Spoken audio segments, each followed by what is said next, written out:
webinar series. Thank you very much for your for you to attend here. Thank you very much. It's a pleasure. It's an honor to have you here. Okay, I see Todd is back. Hello, Todd. You're still. Please unmute, Todd. Please unmute. Right. Okay. Well, I say good morning to all the other people, but I think it's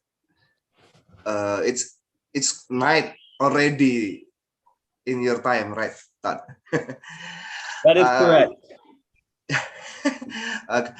All right. Before we start, let us pray. I will be praying in the Christian way.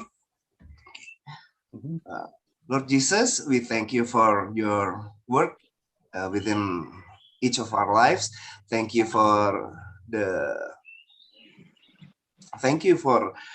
making this webinar series happen. Lord Jesus, be with us, guide us through all this seminar, and let all glory be for your name. In your name, we pray. Amen. Amen. Amen. Yeah, thank you. All right. So we have here, as our speaker is Mr. Todd Bridges. He is a lecturer in our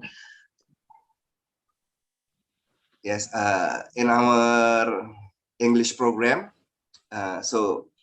And we would like to remind you that the seminar will be recorded, and the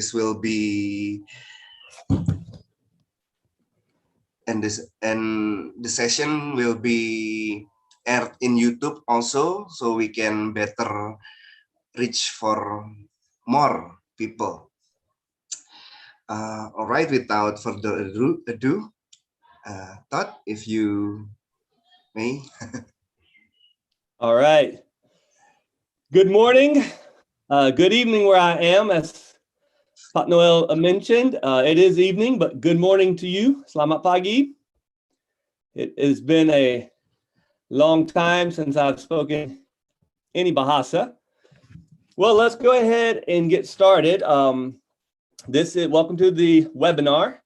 We're going to be talking about public speaking today, and we're going to be kind of focusing on Generation Z. But of course, some of the things and concepts we're going to be discussing today can be applied to any public forum, any speaking engagement. But we will definitely concentrate a little bit. I mean, not a little bit. We'll concentrate on Generation Z. All right. So without any further ado, let's begin. All right. So a little bit. There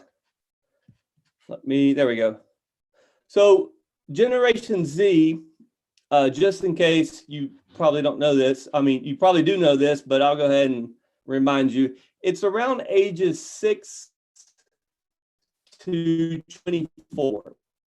But it means that if you are speaking to a 25-year-old that they're completely out of Generation Z, or I'm 39, it doesn't mean that I can't relate at all to Generation Z or Generation X. So obviously the generations have an overlap, and so that's why what we're doing is going to be able to overlap into any speaking engagement that you have. I'm going to be using some examples where maybe half the room was Generation Z, but the other half was not, and we'll talk about that. But one of the main ideas to keep in mind, if you can get the attention of Generation Z, you can get the attention of the other people there. So just remember that, capture the Z, capture everyone. All right. Some of the things about that, I think you already know. In America, they call it the microwave generation, and microwave I've lived in Indonesia for a while, not quite as common, but there's a lot of microwaves now, and it's like that YouTube generation. People, if you're Generation Z, it's not enough just to sit down and watch a movie. You have to be kind of texting the whole time. And so just keep that in mind.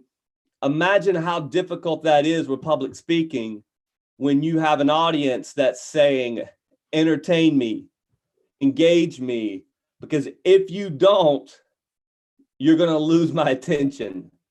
And that's that. Now, the audience doesn't tell you that directly, but that is what is happening with Generation Z.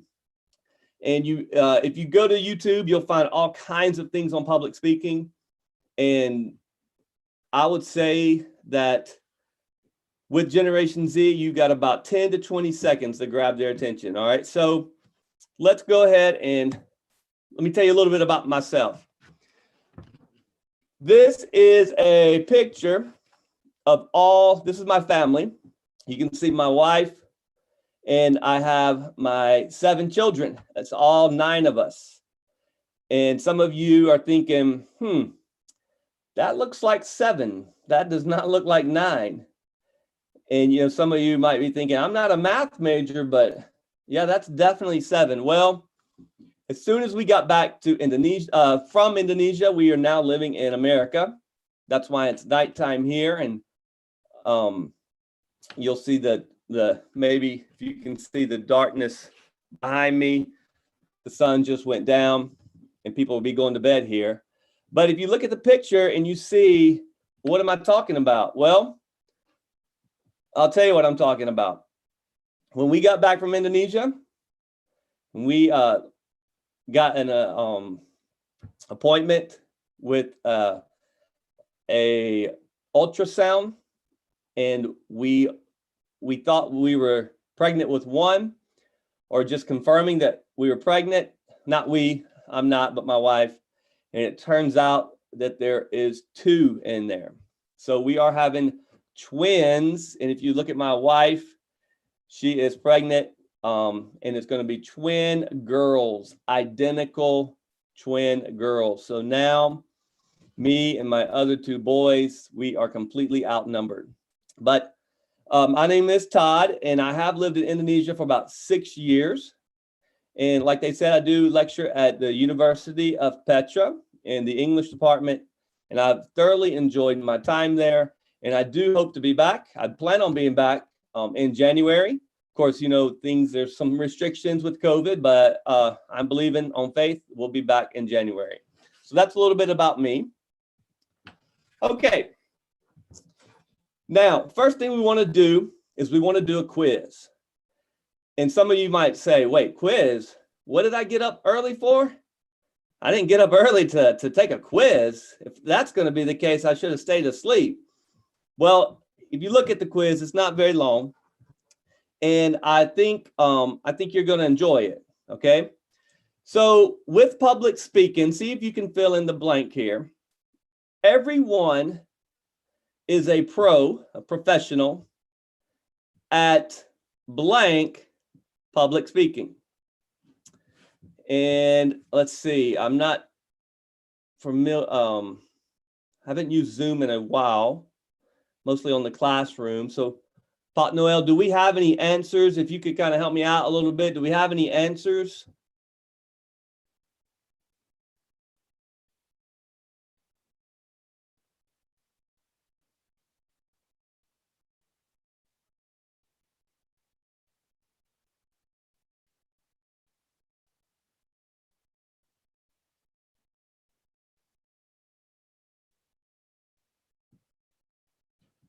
I'm not looking.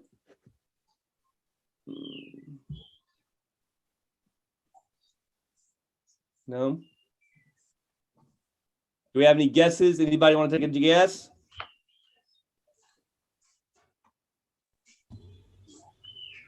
Doing.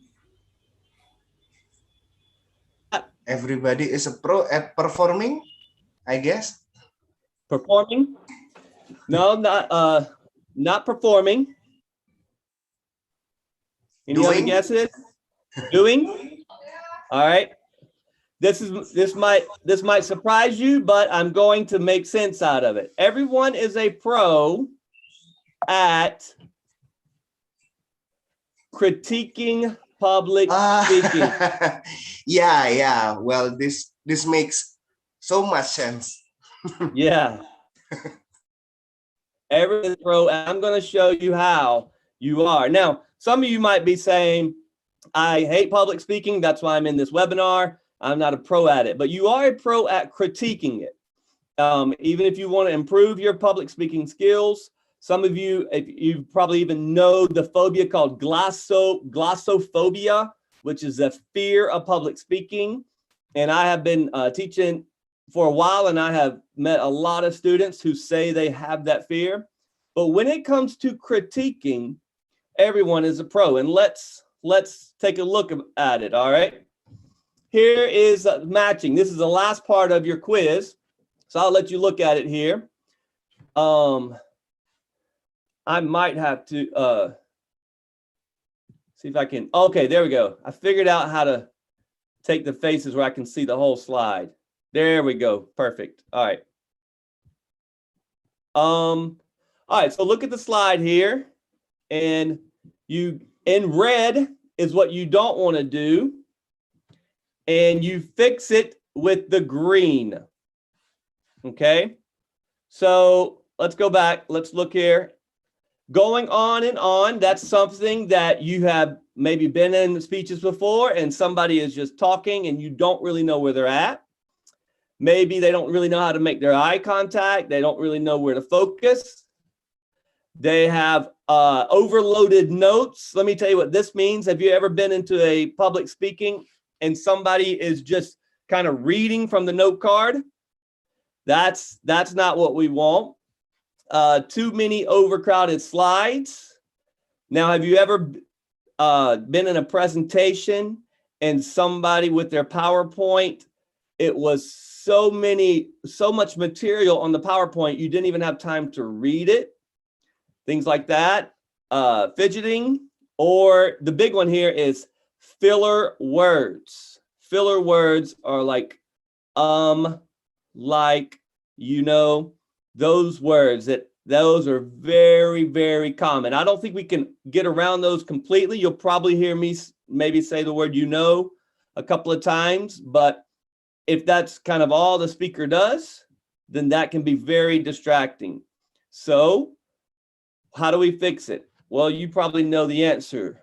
With going on and on, it would be better to be organized and concise. Know what you're going to say before you say it. That way you're not just kind of going on and on and on and don't have a clear direction of where you're going. Awkward eye contact. How do you fix it?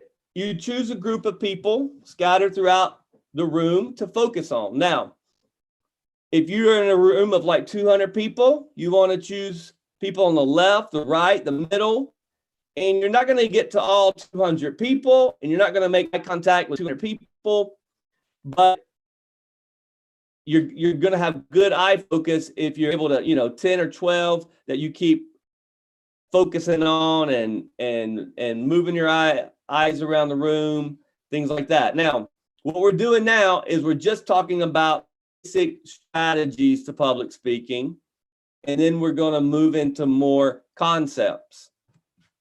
Okay, overloaded notes. How do you fix that? Simplified notes.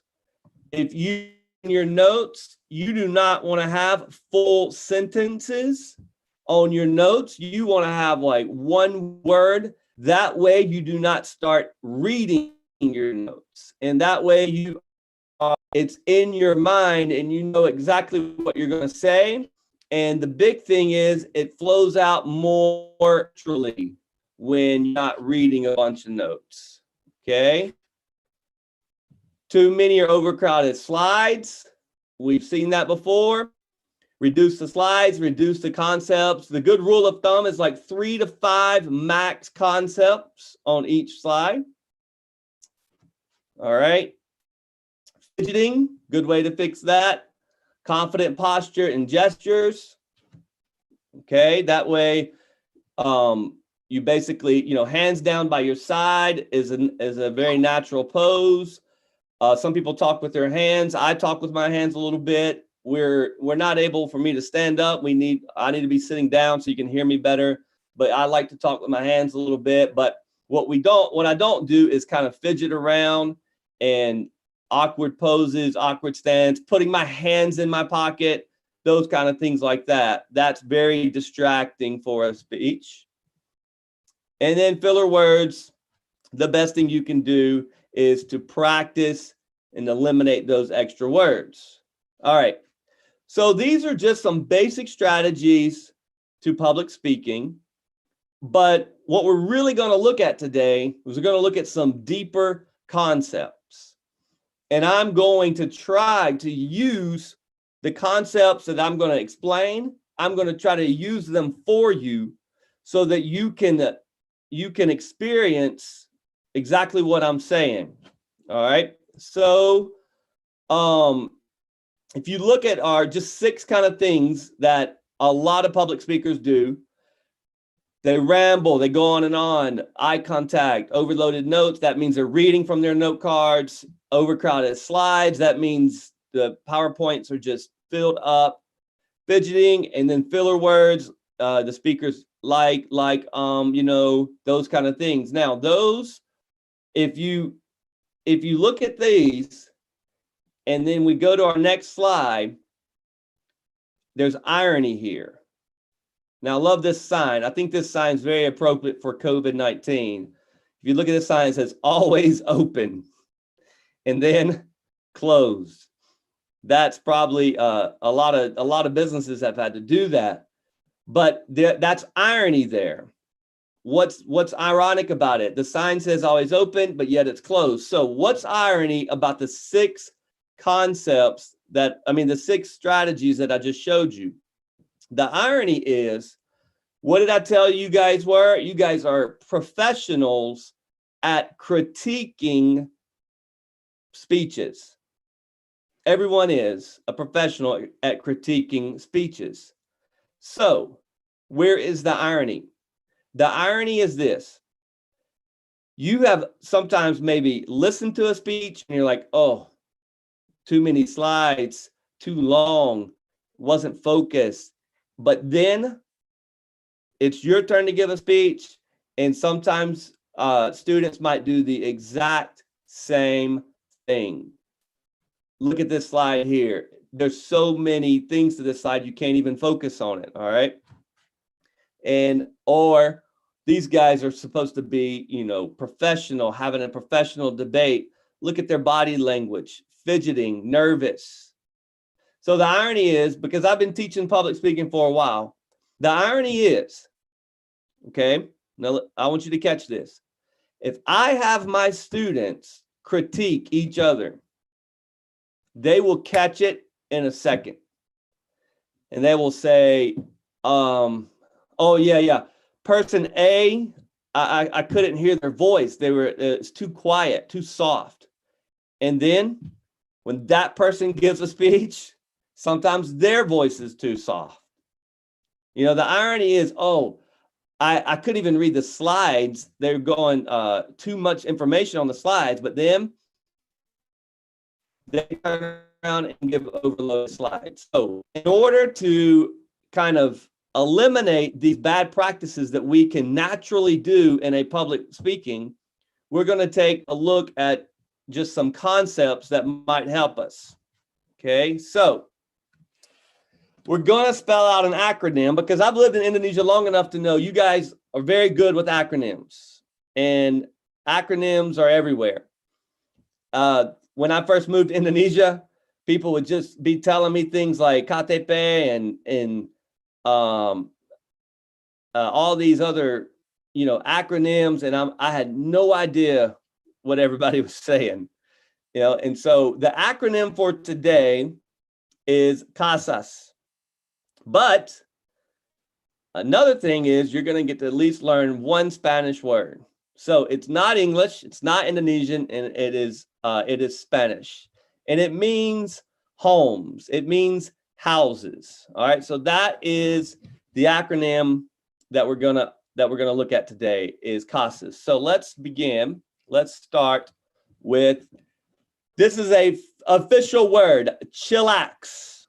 Some of you, I went ahead and took a screenshot of the dictionary because I wanted you to know that I am getting, it is actually a real word now. I'm not making it up. And it's really good. It's better than just calm down. It's better than just relax. It's both. It is chillax. Now, how can you chill out and relax on a speech? Some of you might say, wait a second. Now, you talked about glossophobia. I have that. I get fears. And I've tried other strategies. They don't work.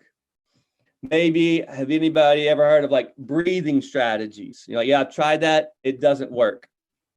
There's all kinds of little things that people might say that can help you. And here is how I have learned to chillax as much as possible. Before I give a speech, if I am nervous, I have an option of two things. One, I can give the speech nervous, or two, It's 22 hours. I can chillax and give the speech without being nervous. Because if I'm nervous, like I'm at a church or I'm at a speaking engagement, somebody's asked me to speak, I'm not just going to run away. So I'm going to give the speech so I can either do it not nervous or nervous. And I usually think about those two things. The speech is going to happen no matter what. I'm not going to just jump in my car and run away. So the speech is going to happen. Like if you're in my speaking class, the speech is going to happen. Now you got a choice. You can either take a deep breath and do it with a little bit of relaxation, or you can be nervous. But when you're nervous, a lot of times words start stumbling out. Even if you're giving the speech in Indonesian, the words can start stumbling out. I've seen it before. Great speakers might forget easy words because they built up so much anxiety. All right, so that's the first concept. Second one, we're going to really speak about Generation Z here. Authenticity. Now, if you know anything about the Generation Z, they are looking for authenticity. Things that are real, things that are not fake. They don't like fakeness. We live in a world where if somebody does something wrong, Generation Z might try to cancel that person. Generation Z doesn't like hypocrisy, things like that. And so authenticity, how does that show up in a speech? If you're not authentic, Generation Z is going to pick up on it every time. For example, if you are trying to just sell your product, they're going to pick up on it. If you're only caring about getting more followers, getting more likes, Generation Z will pick up on it. If you're just getting a nilai, a grade, a mark, Generation Z will pick up on it. So I tell my students when they give their speeches, you must choose something that you are passionate about. When they have the flexibility to choose their own speeches, I say, you need to be passionate about it. Why? Because if you don't believe in it, it shows up in the speaking. And Generation Z picks up on it in a second. They see right through fakeness, hypocrisy. You're promoting yourself, or you're selling a product that you don't really believe in. You know, if you're at a company, you don't really believe in a product, You need to think about modifying that product. You need to think about changing companies or something that you can believe in and you can get behind. So when you get up and speak, you're actually just giving to the audience with no hidden agenda, no hidden motives. And there's a relationship of trust that happens.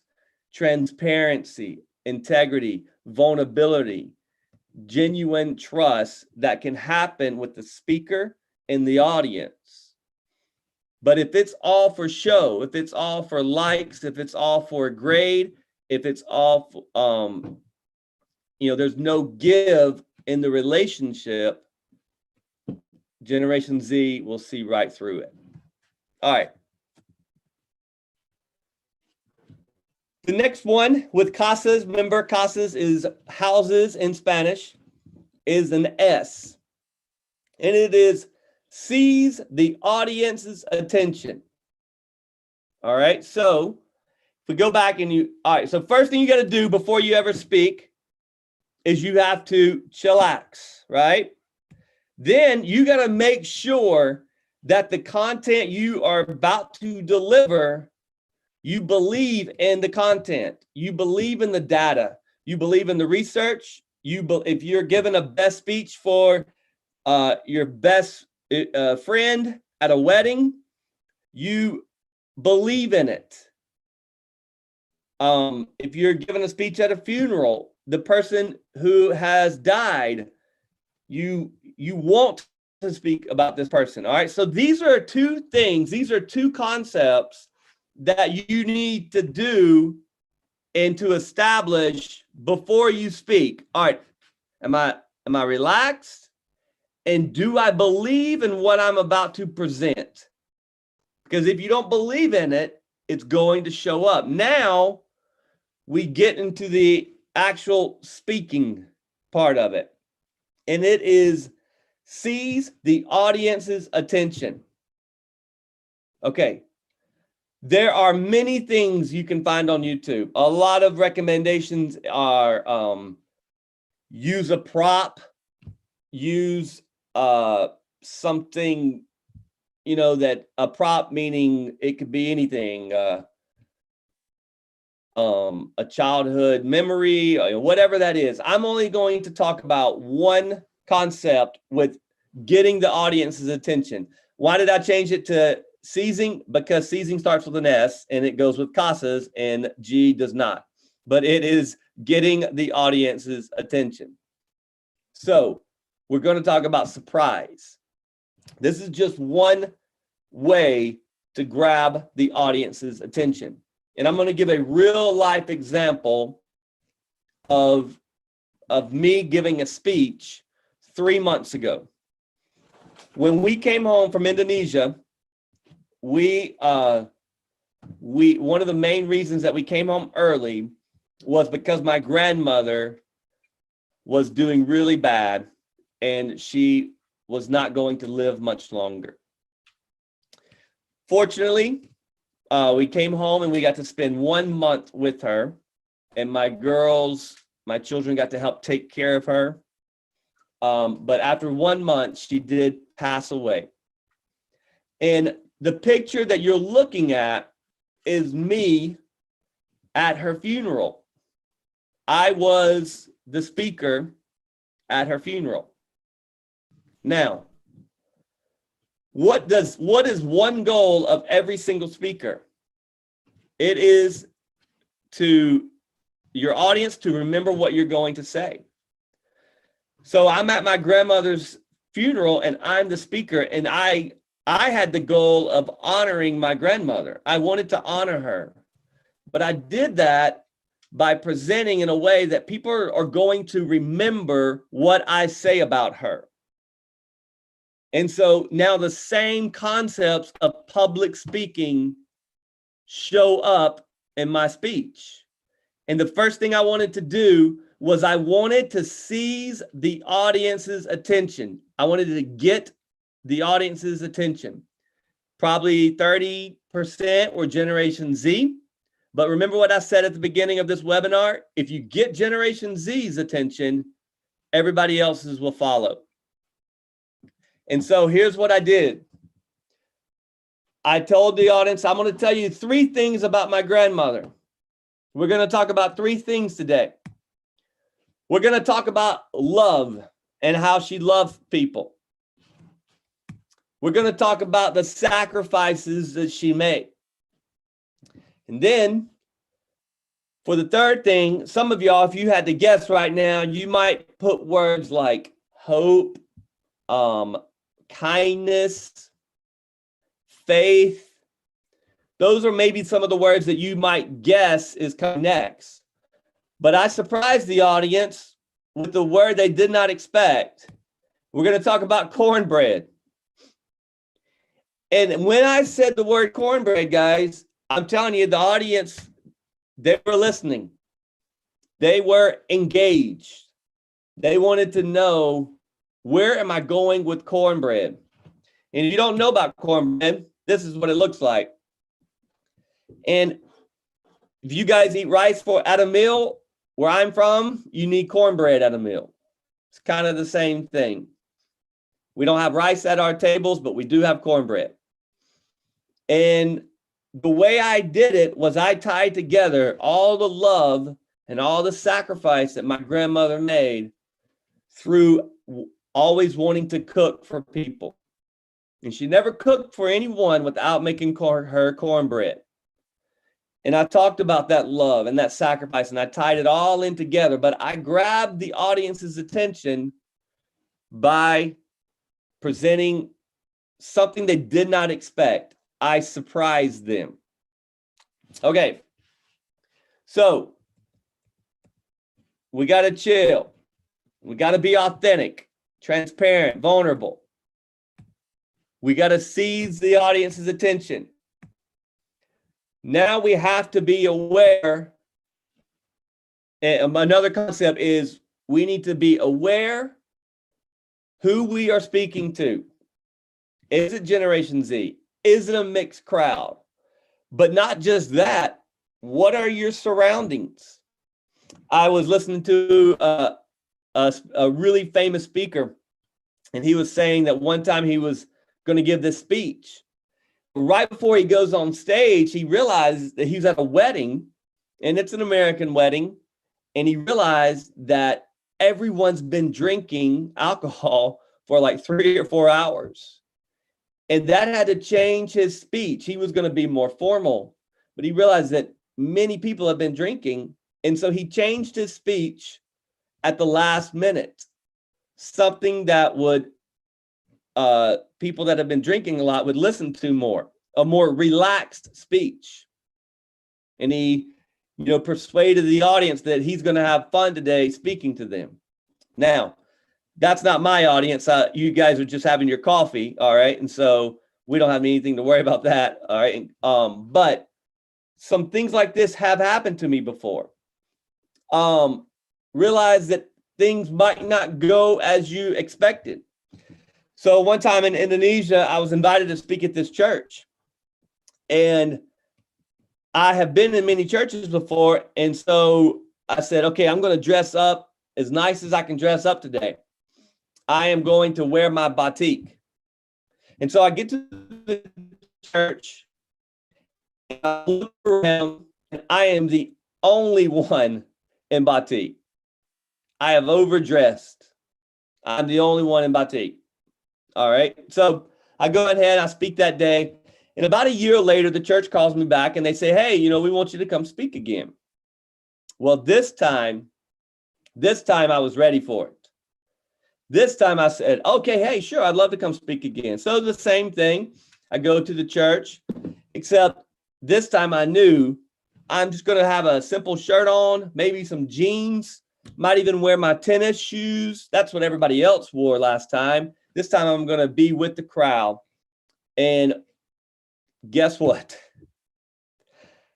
Every single guy and woman in the church had on batik. I could not believe it.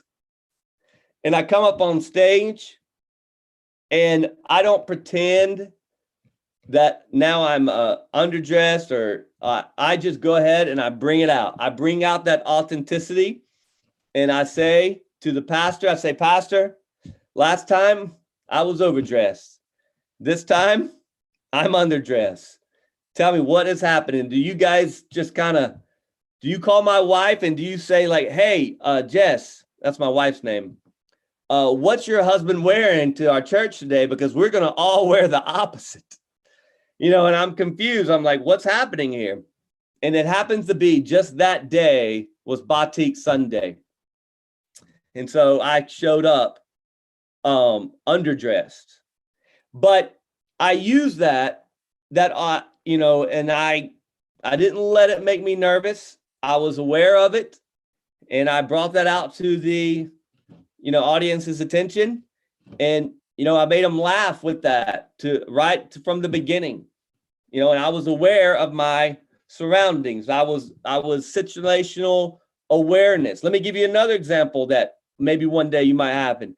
Have you ever been to, I don't know how long this webinar will be, or you ever been to a conference or something? And, if you're the last speaker and everybody sat through hours of speakers, these are things that you're going to need to be aware of. Maybe the first thing you do is ask the audience to stand up and stretch a little bit. Maybe the first thing you do is ask them to clap 3 times, get them going, engage the audience. But how are you doing this? It's because what's the concept that we're focusing on? We're focusing on being aware of your situation. All right. Here's another thing. Have you ever been at a conference or something like that and somebody goes on and on about how many degrees or how many accomplishments they've had in life? Well, there might be some places where that's appropriate. But when I was speaking at my grandmother's funeral, none of that was necessary. I didn't talk about the degrees I've had. I didn't talk about my accomplishments. I didn't do any of that. But I did need to establish credibility. So all I did was I said, hey, my name is Todd. And I am, we call her Meemaw. I am Meemaw's grandson. I probably was her favorite grandson, but my cousins might debate me on that, and that's all I really did to introduce myself. I didn't talk about all my other accolades or accomplishments because why? I'm aware of the situation, and the funeral wasn't about me. All right, so we are on CASAs. We've covered C, chillax, authenticity, seize the audience's attention, be aware of your surroundings. Now, the last part, and this is the most important, stories. Stories, illustrations, examples, anecdotes. Anecdotes are like personal stories. Using that emotion. When you give speeches, whether formal or informal, you must incorporate examples and illustrations and stories to go with your speech. I've already talked about being embarrassed not wearing batik or overdressed at church. I've already told you the story of my grandmother's funeral. I've already given a couple of stories within my speaking today, because if I were to present to you with graphs and charts, you lose the audience's attention. And do you want to know who you'll lose even faster? Is Generation Z. We're just too entertained. Do you remember my first example that I gave you at the beginning of this? In Generation Z, time with Generation Z, you might, be watching a movie and you still see them texting. And and some of you know exactly what I'm talking about. Some of you guys are Generation Z, a lot of you are, and you know exactly what I'm talking about. It's not enough to just put down the phone and read that book. How many times do you get distracted? Look, I don't want us to do a show of hands, but do I have anybody out there that sat down to study and 4 hours later, they finally get to the books of studying? 4 hours of YouTube, 4 hours of just kind of watching meaningless stuff. Why does that happen? Because we're easily distracted. And so what's one way to grab, you remember I told you got to get the audience's attention? You remember that's like seize their attention? Now you got to retain their attention. And one way that we can retain the attention of the audience is when we incorporate stories and our own illustrations, our own anecdotes within. Here's something to highlight. Never tell a story without making a point, but never make a point without telling a story. And that's something that I try to remember. When I was giving my grandmother's speech, the way my story went was not just my grandmother made a lot of sacrifices, and then I moved on to the next point. People are not engaged with that. No, I stopped and I gave a couple of stories of how my grandmother made sacrifices. Or I stopped and I gave a couple of stories of how she loved. Because our minds, our brains, we're not wired for statistics. We're not wired for statistics. For example, somebody tells you, shows you a bunch of statistics about a tsunami, and that, all these people died, and it's sad, but nothing tells that story of that picture. And even more, when that speaker was a part of that tsunami, and they're telling you the story of how they rescued people, you're engaged.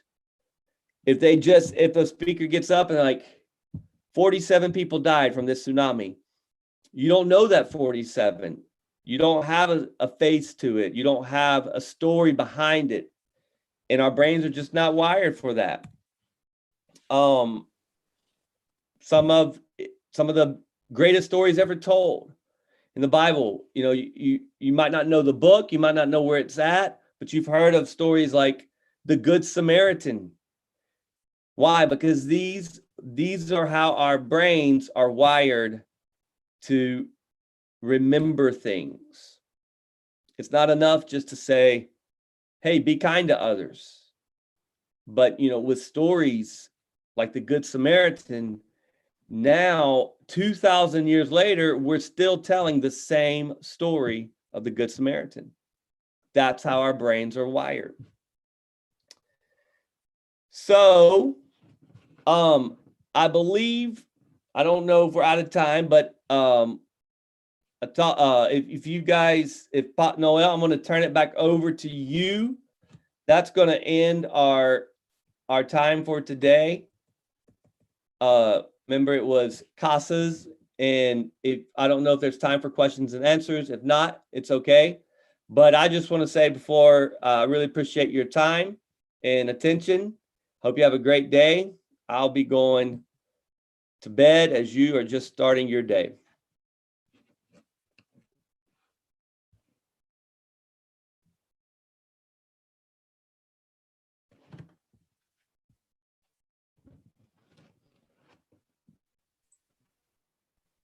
Yes.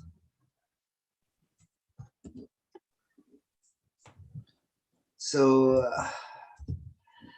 yeah, thank you, Todd, for the session. Well, I believe we should give an opportunity for some question and answer. Todd, do you still have some time for it? I have all the time in the world, Pak Noel. Nowhere to go. Okay, there's one question here. It's okay. The question is how to start a speech well. How to start a speech well. Yes. Well, I would say to reiterate, especially with Generation Z, I heard once you have 2 minutes to engage Generation Z. I completely disagree with that statistic. I believe you have about 10 to 20 seconds, and you must grab the attention early. So the example I used was like a surprise, and I told the audience, I used the word like cornbread instead of what maybe they were expecting. But there's many ways to grab the attention. A lot of people start off with like a shocking number, a story even from the beginning, a prop, a picture, a question. A lot of people start off with a question like, you have just a random, if you guys can still see my PowerPoint, I don't know, maybe I'd come in and be like, okay, guys, what is this house of? And then I ask a question, and then I get some answers, and I say, well, today we're going to be talking about Mexico because these are 3 houses in Mexico. And I have them thinking. I have them taking, thinking about the picture, and just there's numerous ways to how to engage the audience, but to start well, I think the key concept to know is you must engage the audience. There's more than one way to do it, but that's the goal, is to grab the audience's attention. Okay, I think I hope that answers the question. Okay, well, we get so many questions right now, sir, but I think we only have time for just one more. So, guys, I will choose the question randomly. Okay, I'm sorry, we can't. Well, maybe we can respond to your question afterward outside the session. Okay, this one is in Bahasa Indonesia. Let me translate it. Thank you, Pak Sertot. I would like to use your method, especially the method filler words method, and also the getting audience attention words. But in this online era, how do we know if a student is paying attention or he's getting difficulty in focusing and enjoying to our speech? Well, And that is a really good question. Yeah. And so like I can see 4 students right now, and those are just the random 4 that I'm looking at. The 4 I'm looking at are all look like they're your young college students. And so I don't know who asked that question, but that is a great question because I cannot see your faces. I don't really know if you paid attention, especially if you turn off the camera, you turn off your mic. It is almost impossible. So the only thing I would say is learn the concepts and speak like you're in front of people live. And when you know, if you've ever done a real speech live, you understand what it's like if you look at the audience and they're all texting or they're talking and no one's paying attention to you. So you must practice these concepts, and then, hopefully one day things can turn back to normal. Also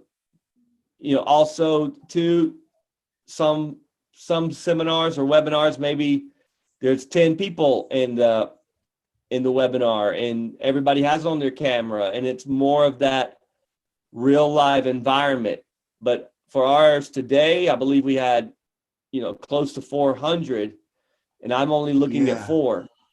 So I can only present in a way that at least I'm trying to engage you. Like the last thing that I would ever want to do is like, well, they're going to turn off their mics anyway. They're going to turn off their cameras anyway. I'm not even going to be able to see them. So what's the point? And, that's not the way to do it. I approached today's webinar like we're really at Petra and we're in the big auditorium and I am presenting to you, even though I'm halfway around the world in the bedroom.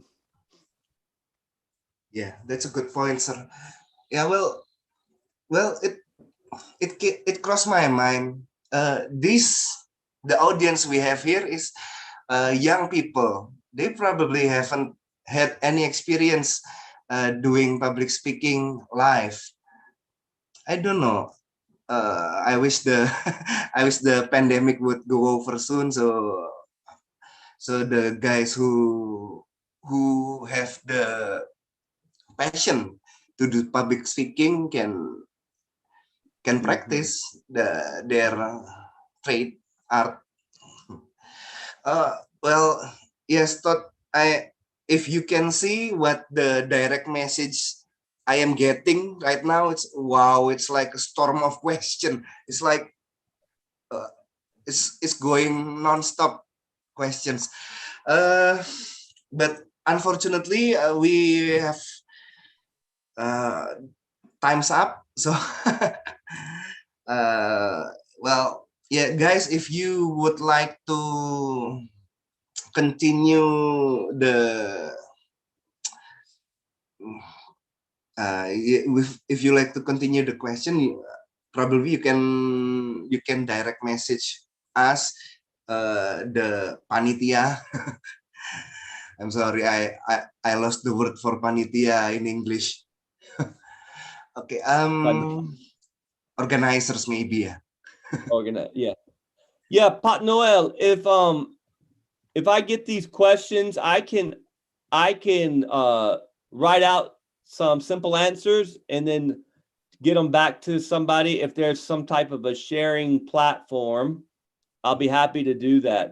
I'm looking at the chat now and I see some, excellent questions, really practical ones. Yes. And so I'll be happy to write some answers out and get it to an organizer, that has a platform of sharing. Sure, Mr. Todd. Oke, Bu Kesia nanti minta mohon dibantu ya. Nanti bisa di-copy saja pertanyaannya, lalu kita bisa berikan kepada Mr. Todd. Nanti Mr. Todd akan mudah-mudahan bisa merespon dan kita bisa memberikan respon dari Mr. Todd kepada audience. Okay, well, thank you very much, Todd, for for me personally, I get something from this session. Well, I hope what I feel is the same for all the audience. Well, we should end our session right now. Thank you very much, guys. Thank you very much for having us, for attending the session. Thank you, guys. Yes. So I will be, sorry, wait. So please let me introduce a bit about Petra Christian University. So we have a vision that is to be a caring and global university with commitment to Christian values. And we translate that vision to be light, which is love, integrity, growth, humility, and truth. Well, the question keeps coming even as I speak right now. So guys, if you have any more question, even if we already closed the session, as you can see, we have all the channel that we got there. We have the Instagram, which is UK_Petra. We have Facebook platform, PCU Space Surabaya. And we have our website, petra.ac.id, and we have also our hotline WhatsApp number. So please contact us, send your question via those direct channels to us. Okay, it's been a wonderful time. So we shouldn't keep thought bangun ya, sudah malam di sana. Oke, Todd, thank you very much. Yeah. Okay. Thank